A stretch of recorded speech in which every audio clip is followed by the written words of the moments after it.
First. Tapi Ustaz. Alhamdulillah wassalatu wassalamu ala Rasulillah wa ala alihi wa sahbihi wa man walah. Asyhadu an la ilaha illallah wahdahu la syarikalah wa asyhadu anna Muhammadan abduhu wa rasuluhu la nabiyya wa rasula ba'da. Alhamdulillah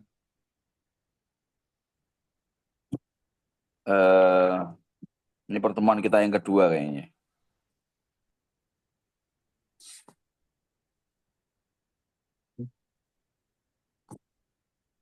Baik, ikhwan akhwat rahiman rahimakumullah.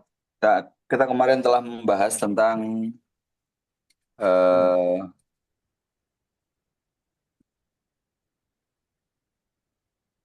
makna kata usul fikih.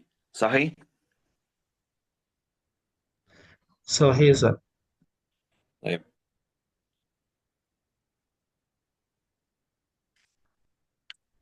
Kita akan lanjutkan. Atau mungkin saya akan mengulas sedikit ya.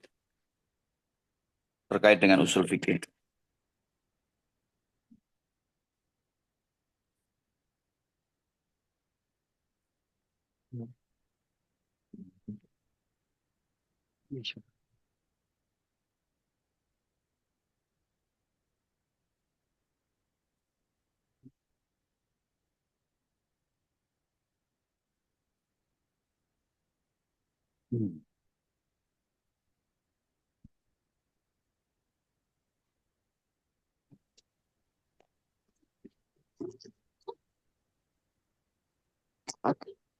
Nah, ini.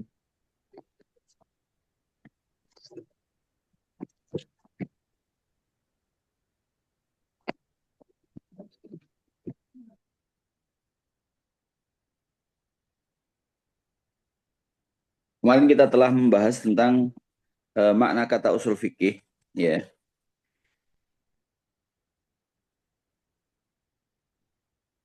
Ada dua tinjauan makna usul fikih sebelum menjadi disiplin ilmu tertentu, yaitu usul fikih, dan tinjauan kedua setelah menjadikan dua kata ini menjadi disiplin ilmu tersendiri, yaitu ilmu usul fikih.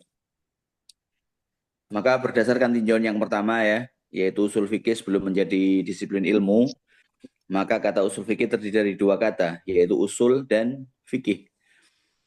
Ia merupakan kata yang tersusun dari dua bagian. Ya. Jenis susunan ini disebut dengan murakkab idhofi, di mana kata usul diidhofahkan kepada kata fikih sehingga tersusun menjadi satu kata, yaitu usul fiqh. Mengingat susunan ini tidak mungkin dipahami kecuali setelah mengetahui arti masing-masing dari kata itu, maka perlu kiranya kita menelaah kembali makna kata usul dan makna kata fikih yang keduanya merupakan elemen dari susunan idhofah ini. Kata usul ya merupakan bentuk single. Al-aslu ya merupakan kata single dari kata al-usul, usul. Secara etimologi kata aslu memiliki beberapa makna.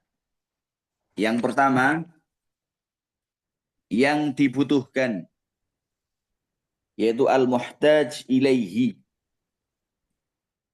Yang kedua, tempat munculnya sesuatu. Man sya'a syai'in. Man sya'a syai'. Yang ketiga, sesuatu yang darinya keluar sesuatu lain. Ma minhu syai'. Yang keempat, sesuatu yang darinya bercabang sesuatu lainnya. Man yatafarra' anhu ghairuhu. Yang kelima, sesuatu yang dibangun atasnya sesuatu lainnya. Ma yubna alaihi ghairuhu. Dan makna terakhir ini yang paling mudah dipahami dan merupakan makna yang paling masyhur, yaitu ma yubna alaihi ghairuhu, yaitu sesuatu yang dibangun atasnya sesuatu lainnya. Oke. Maka dalam ungkapan ini, ya, yaitu sesuatu yang dibangun atas sesuatu yang lainnya, mencakup 3 hal, yaitu mabna hissi, yaitu bangunan indera, mabna akli, bangunan akal, wa mabna urfi, bangunan secara budaya. Bangunan indera seperti bangunan dinding atau fondasi, bangunan akli atau bangunan akal seperti bangunan hukum dan dalil, bangunan urfi atau bangunan budaya seperti bangunan majas atas hakikat. Maka fondasi merupakan asal muasal dari dinding, hakikat merupakan asal dari majas, sedangkan dalil merupakan asal dari hukum. Masing-masing dibangun atasnya sesuatu yang lainnya. Sedangkan kata aslu secara istilah memiliki beberapa makna, di antaranya sebagai berikut. Yang pertama, aslu berarti dalil. Dikatakan asal dari penolakan ini adalah Al-Quran dan Sunnah Sallallahu Alaihi Wasallam. Maksudnya dalilnya adalah Al-Quran dan Sunnah. Dari sini dipahami bahwa usul fikih berarti dalil fikih. Makna yang kedua, aslu berarti rajih, yang terkuat. Seperti ungkapan kita, ya, asal dari sesuatu ungkapan adalah arti hakikatnya, yakni yang paling rajih atau yang paling terkuat adalah hakikat, bukan majas. Makna yang ketiga, aslu berarti kaidah atau ketentuan yang berlaku. Seperti ungkapan kebolehan makan bangkai karena terpaksa adalah penyimpangan dari asal. Yakni menyimpang dari ketentuan atau aturan umum, sebab ketentuan umumnya adalah haramnya bangkai. Sehingga dibolehkannya bangkai karena keterpaksaan, berarti menyimpang dari ketentuan umum yang berlaku. Mana yang keempat, aslu berarti bentuk yang menjadi objek atau kias, menjadi objek kias, seperti ungkapan khamr adalah asal bagi anggur. yakni objek dikiaskannya anggur. Khamr hukumnya haram. Demikian pula dengan anggur minuman. Ini bukan anggur buah ya, anggur minuman hukumnya haram. Dikiaskan dengan khamr. Sebab keduanya memiliki ilah yang sama. Yaitu memiliki sebab yang sama, yaitu memabukkan. Khamr adalah asal, sedangkan minuman anggur adalah far'u atau cabang daripada itu. Maka asal berarti bentuk yang menjadi objek kias. Kemudian makna yang kelima, asal berarti mustasab.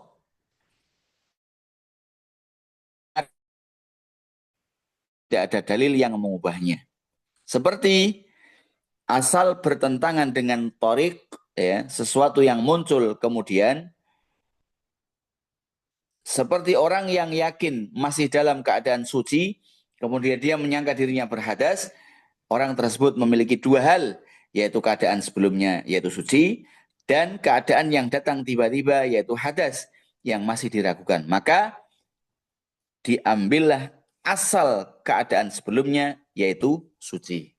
Contoh, kita habis sholat duhur ini. Oke, habis sholat duhur.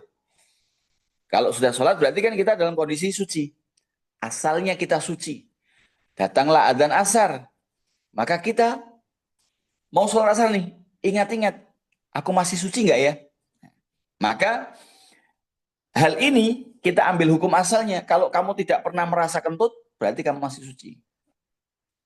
Ya, ini adalah asal daripada hal tersebut. Memberlakukan hukum yang ada sejak semula selama tidak ada dalil yang mengubahnya. Ya. Maka demikianlah makna yang pertama dinilai paling rojih, sebab makna tersebut sesuai dengan makna etimologi yang kami rojihkan sebelumnya, yaitu sesuatu yang dibangun atasnya sesuatu lainnya dengan salah satu jenis bangunannya. Madlul dibangun atas dalil, majas dibangun atas hakikat, cabang dan parsial suatu kaidah dibangun atas kaidah tersebut. Ya. Maka makna yang pertama yaitu asal berarti dalil, ya, dikatakan asal dari persoalan ini adalah Al-Quran dan Sunnah, maka ini adalah makna yang paling rajih. Kemudian makna fikih, ya, pertama makna fikih secara etimologi dan metode yang ditempuh ulama di dalamnya, ini juga termasuk panjang kata fa, qaf, dan ha, ya. Dalam bahasa Arab terkadang hadir dengan fathah, ya, faqaha. Terkadang dengan dhamma, faqahu. Dan terkadang dengan kasrah, faqahi. Masing-masing memiliki arti yang berbeda. Faqaha berarti fikih sudah menjadi kepiawaiannya, yaitu menjadi ahli fikih. Sedangkan faquha, faqiha. Jadi yang pertama terkadang dhamma, yaitu faqaha, fathah faqaha, fathu faquha, dan kasroh faqiha. Kalau faqaha berarti fikih sudah menjadi kepegawaiannya atau menjadi ahli fikih, sedangkan faquha berarti telah memahami lebih dahulu dibandingkan orang lain, sedangkan faqiha berarti telah mengetahui. Para ulama berbeda-beda dalam mendefinisikan kata ini. Secara etimologi, Imam Al-Ghazali dan Imam Al-Amidi berpendapat bahwa fikih secara etimologi berarti pemahaman secara mutlak, baik yang dipahami rumit ataupun tidak, maupun tujuan dari ucapan pembicaraan atau yang lainnya. Maka Syekh Abu Ishaq As-Shirazi dan yang sependapat dengannya mengatakan bahwa fikih adalah pemahaman terhadap hal-hal rumit saja. Oleh karena itu, ungkapannya, saya paham bahwa langit di atas kita dan bumi di bawah kita, tidak termasuk fikih. Karena apa? Karena itu sudah jelas, langit di atas kita, bumi di bawah kita. Maka kemudian Abul Hasan Al-Basri dan Imam Ar-Razi serta orang yang sependapat dengannya mengatakan bahwa fikih adalah pemahaman terhadap tujuan ungkapan si pembicara saja, sehingga memahami bahasa burung tidak disebut dengan fikih. Demikian, inilah beberapa makna etimologi dari kata fikih. Anda boleh menggantikan kata tersebut dengan makna apapun dari ketiga pendapat di atas, sebab sama sekali tidak ada pengkhususan. Yang kedua, makna fikih secara terminologi. Definisi yang pertama, yaitu definisi Baydhawi bahwa fikih adalah ilmu tentang hukum-hukum syara' mengenai perbuatan yang diperoleh dari dalil-dalilnya yang terperinci.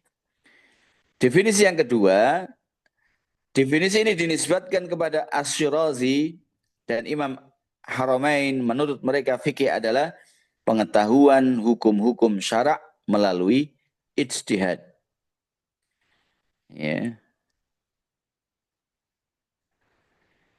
Ulama yang mendefinisikan fikih seperti ini memandang bahwa hukum-hukum syara' dibagi menjadi dua, yaitu hukum yang diambil melalui ijtihad seperti masalah-masalah khilafiyah yang merupakan ladang ijtihad. Yang kedua, hukum syara' yang sudah pasti atau qat'i seperti ungkapan kita, sholat 5 waktu hukumnya wajib, zina itu haram, haji bagi yang mampu itu fardu. Hukum-hukum ini dan semisalnya termasuk hukum-hukum yang sudah pasti qat'i. Oleh karenanya, pengusung definisi ini berpendapat perlunya membatasi hukum-hukum syara' dengan yang diambil secara ijtihad.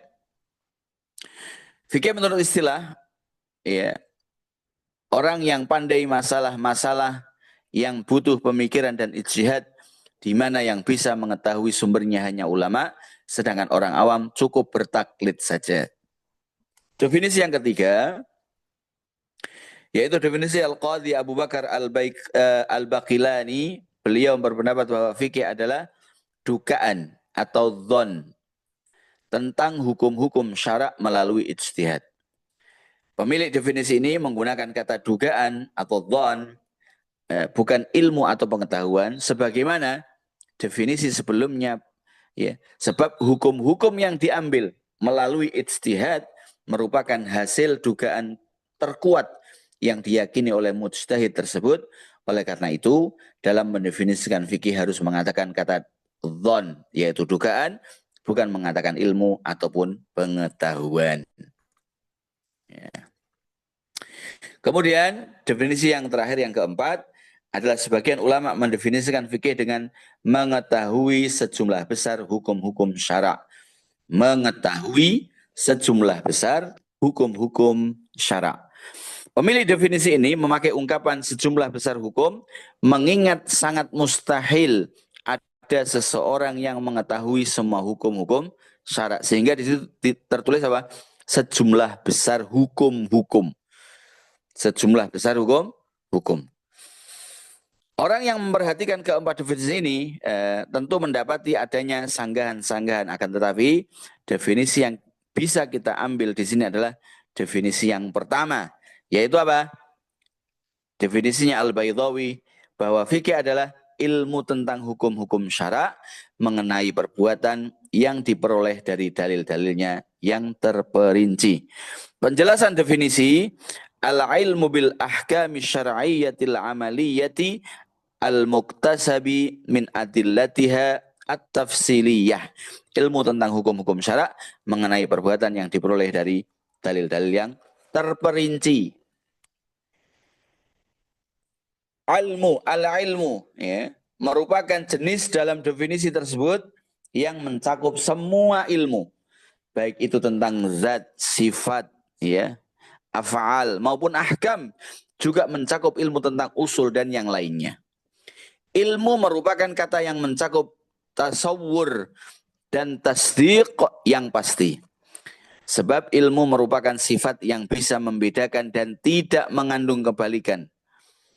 Sifat inilah yang mengikat objek ilmu. Ya, objek ilmu itu jika itu berupa zat atau makna mufrad atau nisbah ghair khabariyah disebut dengan tasawur. Ya. Tasawur itu ngen-ngen, berangan-angan, ngiro-ngiro. Dan jika itu merupakan nisbah khabariyah berarti tasdiq.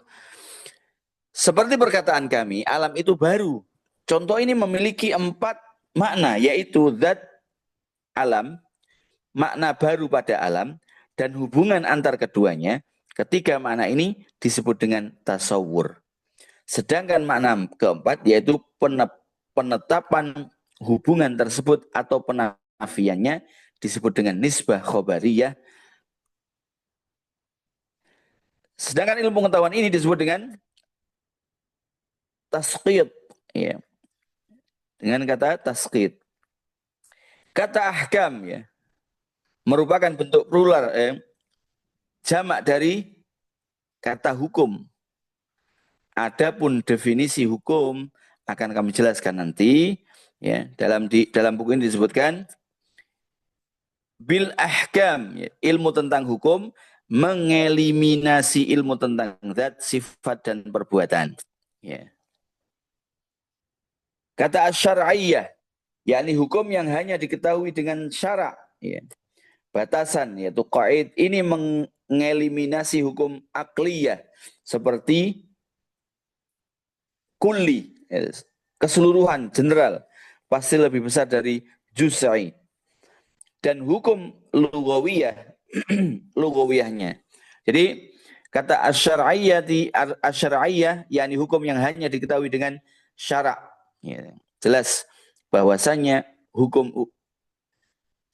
di sini disebutkan tadi al-ilmu bil ahkami syar'iyyah. Jadi ini sudah keluar dari hal-hal yang kita sebutkan di atas tadi. Kemudian kata al-ilmiyah.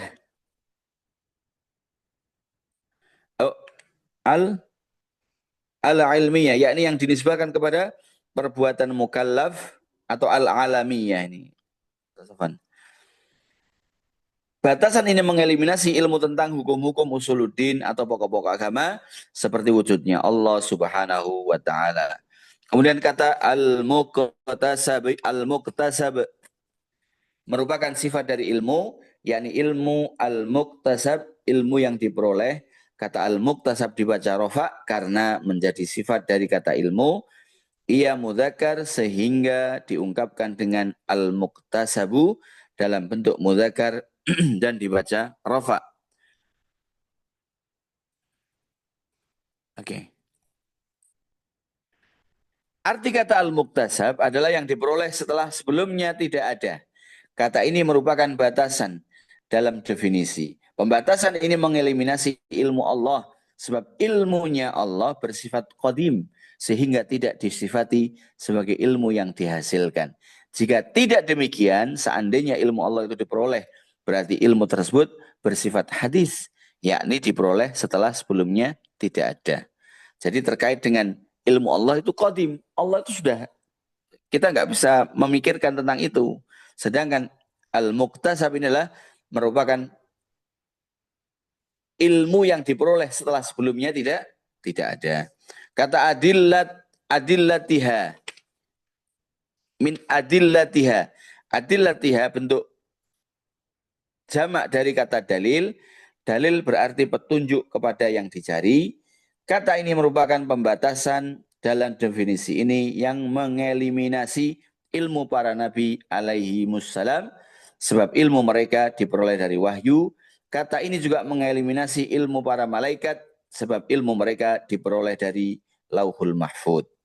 Kemudian kata at-tafsiliyati merupakan pembatasan untuk menjelaskan realita. Kata ini mengeliminasi dalil yang bersifat global, juga mengeliminasi ilmu yang diperoleh seorang mukallid, orang yang bertaklid dalam persoalan fikih. Sebab ilmu seorang mukallid diperoleh bukan dari dalil yang terperinci, melainkan dari mengikuti apa yang dia baca, karena setiap masalah tidak disandarkan pada dalil yang terperinci yang mengkhususkannya, melainkan dalil satu yang mencakup semua persoalan. Ada beberapa sanggahan yang mungkin dilontarkan terhadap definisi ini, maka berikut bantahannya. Sanggahan yang pertama, ya, terkait sanggahan ini mungkin kita tidak perlu, karena ini nanti tolong dipelajari sanggahan-sanggahan terkait definisi yang sudah kita sampaikan tadi. Kemudian, tinjauan kedua, makna usul fikih, ya, yaitu al-laqabi. Setelah kita selesai menjelaskan makna usul fikih, usul idhafi, maka perlu kami jelaskan makna usul laqabi. Makna inilah yang kita maksud. Orang yang memerhatikan makna laqabi usul fikih, ia mendapati bahwa para ulama telah menempuh metode yang berbeda-beda dalam mendefinisikan usul fikih, sehingga definisi usul fikih sangat banyak dan beragam. Kita akan menyebutkan ragam definisi tersebut, kemudian menjelaskan metode yang ditempuh para ulama, lalu kita cukup menjelaskan dan mengupas secara rinci definisi yang terpilih. Yang pertama, beberapa definisi penting usul fikih. Ada 5 definisi. Yang pertama, usul fikih adalah sebutan atas kumpulan metode fikih secara global, cara mengambil dalil dengannya, dan bagaimana keadaan orang yang mengkaji dalil. Definisi ini dinisbahkan kepada Imam Al-Haramain dan Imam Fakhruddin Ar-Razi. Saya ulang ya. Definisi pertama, usul fikih adalah sebutan atas kumpulan metode fikih secara global, cara mengambil dalil dengannya, dan bagaimana keadaan orang yang mengkaji dalil. Definisi yang kedua, usul fikih adalah sebutan untuk dalil-dalil hukum, mengetahui aspek dalalahnya pada hukum secara global, bukan secara terperinci. Dan definisi ini diambil oleh Imam Asy-Syirazi dan dipakai oleh Imam Al-Ghazali. Definisi yang ketiga, usul fikih adalah sebutan bagi dalil-dalil fikih global, metode menggunakan dalil-dalil parsialnya, serta metode orang yang menggunakan dalil-dalil parsial ini, atau seorang mujtahid maksudnya. Dan definisi ini dinisbahkan kepada Imam Al-Amidi dan dipakai oleh Jalal Al-Mahalli. Kemudian definisi yang keempat, usul fikih adalah ilmu tentang kaidah-kaidah yang dengannya bisa mengetahui metode pengambilan hukum syar'iyah yang bersifat furu', cabang dari dalil-dalilnya yang terperinci.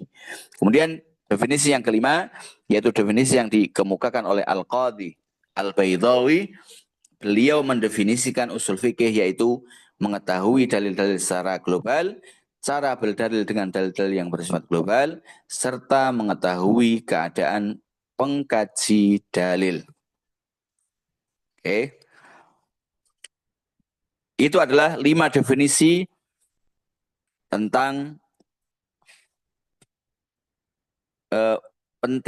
definisi penting tentang usul fikih. Kemudian yang kedua, metode yang ditempuh para ulama dalam mengutarakan definisi-definisi tersebut, seperti inilah ya, kita mendapat bahwa para ulama usul fikih ya, atau mereka menyebutnya usuliyun ya, telah menempuh metode yang beragam dalam mendefinisikan usul fikih laqabi. Masing-masing memiliki sudut pandangnya ya, sebab nama untuk sebuah ilmu, apapun itu ilmunya, seperti ilmu usul, ilmu nahwu misalnya, terkadang ia merupakan sebutan untuk satu kaidah-kaidah ilmu ini, dengan kata lain ia merupakan permasalahan di dalamnya, membahas tentang seputar tema-temanya. Yang kedua, terkadang ia merupakan sebutan untuk penangkapan atas kaidah-kaidah itu sendiri. Artinya mengetahui kaidah-kaidah tersebut dengan pembuktiannya. Yang ketiga, dan terkadang ia merupakan sebutan untuk kemampuan formulasi yang dihasilkan dari penggunaan kaidah-kaidah itu sendiri dan muncul dari seringnya mengkaji kaidah-kaidah tersebut. Seorang pembuat definisi ya, untuk disiplin apapun, ia diharuskan untuk memilih makna-makna ya, yang mana saja dari makna-makna di atas. Inilah yang telah dilakukan oleh para ulama usul fikih ketika mereka mendefinisikan ilmu usul fikih. Imam As-Sirazi contohnya ya, dan Imam Ghazali, Imam Fakhruddin Ar-Razi, Imam Al-Amidi, Imam Jalal Al-Mahalli memilih makna yang pertama. Ya, demikian pula dengan Imam Haramain.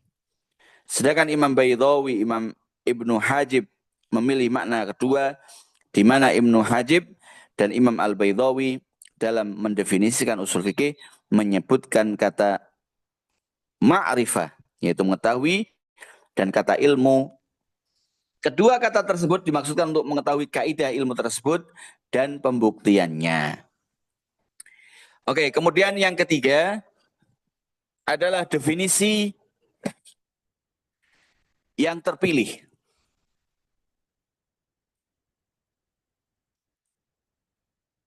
Kami katakan seorang pembuat definisi atas sesuatu ilmu atau disiplin suatu ilmu haruslah memberi nama disiplin tersebut berdasarkan kaidah-kaidahnya atau berdasarkan penemuannya atau berdasarkan kemampuan yang dihasilkan dari kajian atas kaidah-kaidah tersebut. Inilah yang dilakukan oleh para ulama usuliyin, ya, usul fikih ketika memberikan definisi usul fikih laqabi. Oleh karena itu, definisi yang manapun dari definisi di atas sudah pantas menjadi definisi usul fikih. Atas dasar ini, maka kita cukup menjelaskan dan menganalisa definisi yang dikemukakan oleh Al-Qadhi Al-Baydawi, yaitu ma'rifatu dalailil fiqhi ijmalan wa kaifiyatil istifadati minha wa halil mustafid. Yakni mengetahui dalil-dalil fikih secara global dan cara menggunakannya, serta mengetahui keadaan orang yang menggunakannya, yaitu si mujtahid tersebut.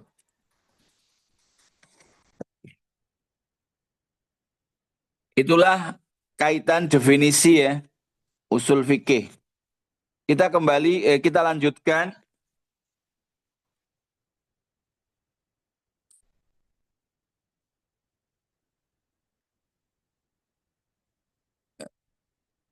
Selanjutnya adalah manfaat dan objek usul fikih. Manfaat dan objek usul fikih. 1. Manfaat usul fikih. Manfaat ilmu usul fikih. Ilmu usul fikih adalah ilmu yang memiliki kedudukan terhormat, pengaruh yang agung, serta manfaat yang luas. Ia sangat membanggakan mengingat ilmu ini dipandang sebagai pondasi sebuah hukum fikih yang telah ada dan terbaru. Dengan mengetahuinya, seseorang dapat mencari hukum syarak pada setiap kejadian baru atau peristiwa yang diadakan sehingga syariah senantiasa pantas untuk setiap zaman dan tempat. Oke. Dapat kita katakan bahwa manfaat ilmu usul fikih adalah sebagai berikut. Yang pertama, mampu menyimpulkan hukum dari dalil-dalilnya yang terperinci.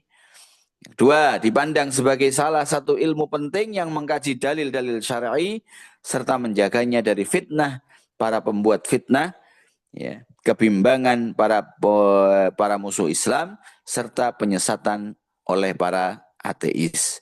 Dan yang ketiga, ya, manfaat ya, dari ilmu usul fikih adalah dipandang sebagai salah satu ilmu yang membentuk seorang ahli fikih mujtahid serta orang yang pandai tentang kondisi dalil-dalil yang bersifat kulli atau umum. Serta masih banyak lagi manfaat lainnya yang tidak disadari oleh ahli usul fikih. Kemudian yang kedua, tadi kan manfaat ilmu usul fikih nih. Yang kedua, objek ilmu usul fikih. Objeknya apa ini?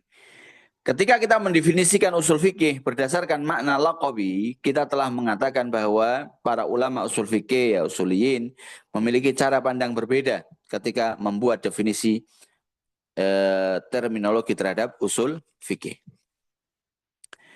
Di antara mereka ada yang memandang kepada dalil, ada pula yang memandang kepada hukum, ada pula yang memandang kepada dalil dan hukum, serta ada pula yang memandang pada dalil tarjih dan ijtihad. Oleh karena itu, mereka yang dalam mendefinisikan usul fikih memandang kepada dalil mengatakan bahwa objek ilmu usul fikih adalah dalil-dalil global. Seorang usul fikih ya, tidak mengkaji kecuali dari sisi ad-dilalah, yaitu dalil terhadap madlul, orang yang hal yang didalili. Orang yang mendefinisikan usul fikih memandang kepada hukum berpendapat bahwa objek ilmu usul fikih adalah hukum-hukum syar'i yang ditetapkan dengan dalil. Hukum-hukum tersebut adalah wajib, ya, haram, makruh, ibahah, sabab, syarat, mani, sah, dan fasad. Ini adalah hukum-hukum yang ditetapkan oleh syarak terkait dengan mukallaf, perbuatan.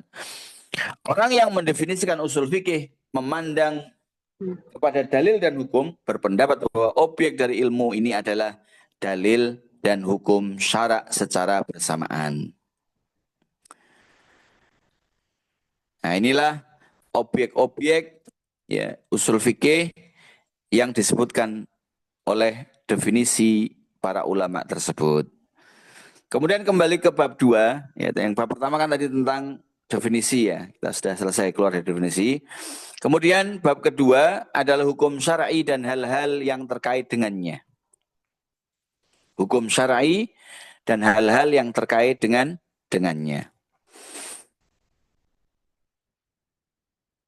A, ya kita sebut A saja. Definisi hukum syar'i dan macam-macamnya. 1. Definisi hukum syar'i.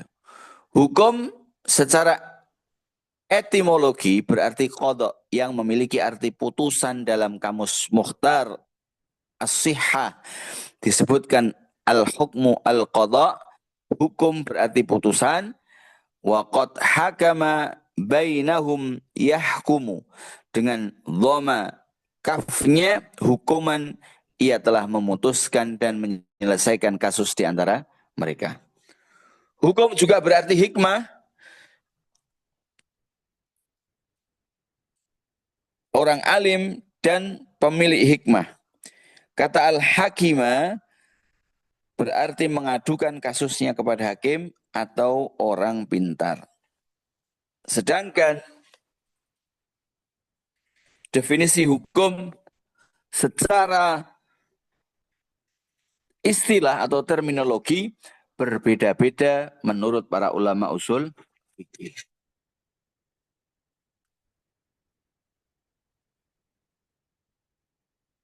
Atau fuqaha. Jadi antara usuliyin ya, dengan fuqaha dan manatiqah, yaitu ahli pakar logika ya, dan juga pakar bahasa, itu berbeda-beda ketika mereka memaknai al-hukmu.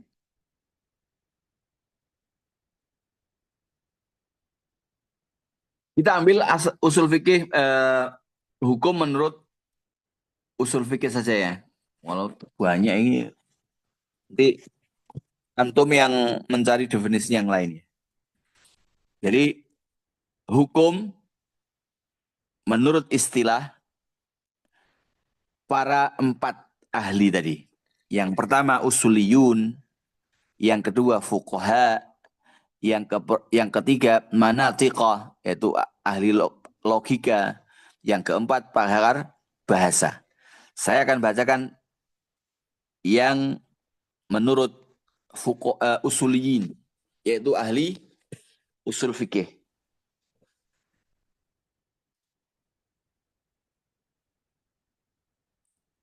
Mereka mengatakan khitabullahi ta'ala al-muta'alliqu bi af'alil mukallafina ala jihati al-iqtidha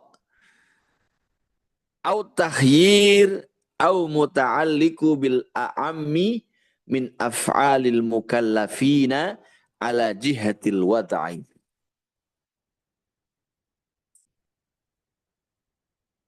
Khitabullahi ta'ala al-muta'alliqu bi talabil fi'li talaban jaziman. Ya. Jadi khitab atau firman Allah yang berhubungan dengan perbuatan para mukallaf, yaitu orang yang telah balik dan berakal. Ya. Mukallaf di sini maknanya adalah orang yang telah balik dan berakal. Baik titah itu mengandung tuntutan, yaitu suruhan atau larangan, atau pilihan, menerangkan tentang kebolehan, atau berhubungan dengan yang lebih luas dari perbuatan mukallaf dalam bentuk penetapan. Maka dalam hal ini, definisi usuliyin ini juga memiliki, ya, kita akan jelaskan per kata.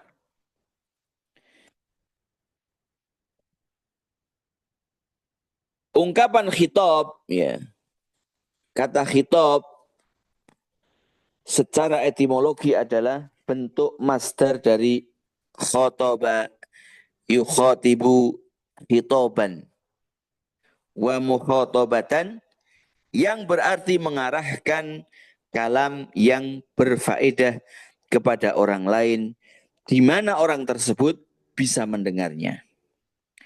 Atas dasar ini, maka khitabullah, ya, berarti mengarahkan sesuatu kalam kepada orang lain dengan maksud memberi pemahaman. Ini mustahil bagi Allah, sebab khitab dengan makna ini berarti sesuatu yang bersifat iktibari, yang tidak disifati dengan wujud sebagaimana suatu hukum disifati dengannya setelah diutusnya nabi-nabi Allah Subhanahu wa Ta'ala. Oleh karena itu, yang dimaksud dengan khitab adalah sesuatu yang dijadikan dialog. Khitabullah berarti kalam nafsi yang ditunjukkan oleh Al-Quran atau hal-hal lain yang oleh pembuat syariat dianggap menunjukkan padanya seperti sunnah, ijma, dan kias. Ini semua merupakan sesuatu yang dianggap oleh pembuat syariat telah menunjukkan kalam nafsinya, kalam nafsinya Allah, sebagaimana Al-Quran, ya, kata khitab adalah jenis dalam definisi yang mencakup khitabullah dan khitab-khitab lainnya dari kalangan malaikat, manusia, dan jin. Akan tetapi dengan mengidhofahkan kata khitab pada kata Allah berarti mengeliminasi khitab-khitab selain khitabullah. Jadi semua ya perintah-perintah Allah itu jelas akan mengeliminasi perintah-perintah selain dari perintah Allah. Oke. Terkait kata ini ya merupakan pembatas dalam definisi yang hadir untuk menjelaskan realitas sebab khitab haruslah terkait. Maka perkataan kami bi'af'al al-mukallafin. Kata af'al merupakan bentuk plural atau bentuk jamak dari kata fi'lun yang berarti segala sesuatu yang keluar dari seorang mukallaf, baik itu berupa perkataan atau perbuatan ataupun keyakinan.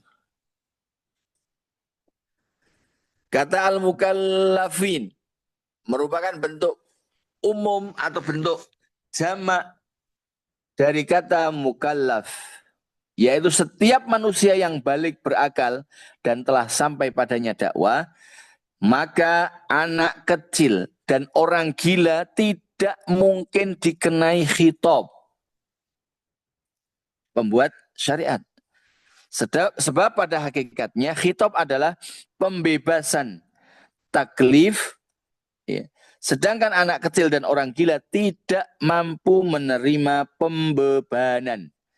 Demikian pula dengan orang yang belum sampai padanya dakwah Islam, meskipun ia mampu menerima pembebasan atau pembebanan, hanya saja pembebanan itu terhalang karena udzur, yaitu belum sampainya dakwah Islam kepadanya. Oleh karena itu, khitabullah atau perintah Allah yang berkaitan dengan perbuatan orang mukallaf, ya. Dari mukallaf kita sebut apa? Orang yang akil balik. Akil, orang yang berakal, orang dan sudah balik. Mengeliminasi khitabullah yang tidak berkaitan dengan perbuatan mukallaf. Adapun khitabullah yang tidak berkaitan dengan perbuatan mukallaf mencakup sebagaimana berikut.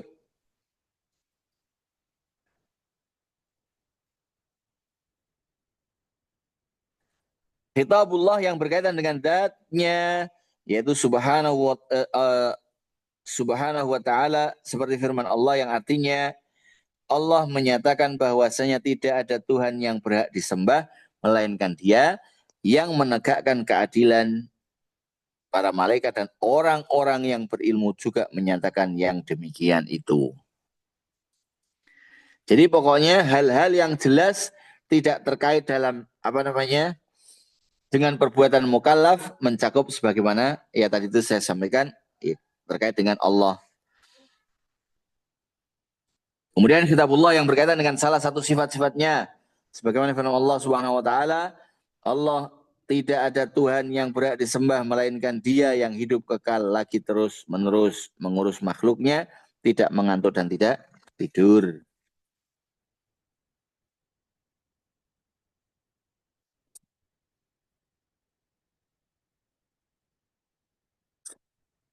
Maka ikhwan dan akhwat sekalian, terkait dengan ilmu usul fikih ini pembelajarannya memang harus intens. Maka nanti kita akan minta waktu antum dan antum sekalian. Ini ikhwan akhwat ya?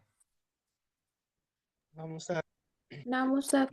Nah, baik. Nanti kita ini terkait dengan usul fikih ini saya mau ya rembukan sama kalian terkait dengan waktu yang kadang-kadang saya nggak masuk. Jadi bisa dialihkan ke jam yang lain, nanti kita beritifak bareng-bareng untuk biar semua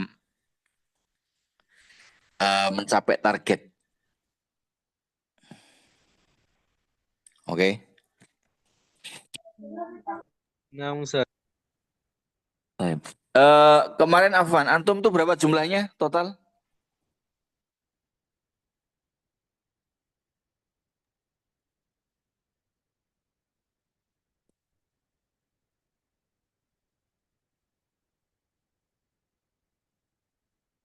Ikhwan akhwat, total kalian berapa orang?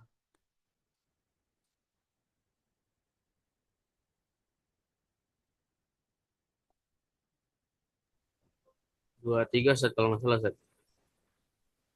Ini 24, 23 totalnya. Iya, 24 sama saya. 24 sama saya. Nah, Ustaz. Oke, oke.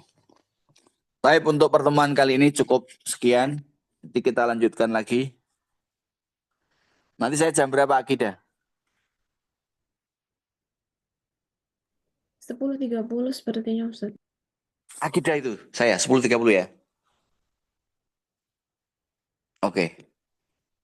Baik, mungkin itu saja ikhwan akhwat yang bisa kita pelajari hari ini. Wa kita tutup dengan kafaratul majlis. Subhanakallahumma bihamdika asyhadu an la ilaha illa anta wa atubu ilaik. Assalamualaikum warahmatullahi wabarakatuh. Waalaikumsalam warahmatullahi wabarakatuh. Jazakumullah khairan. Wa iyyakum.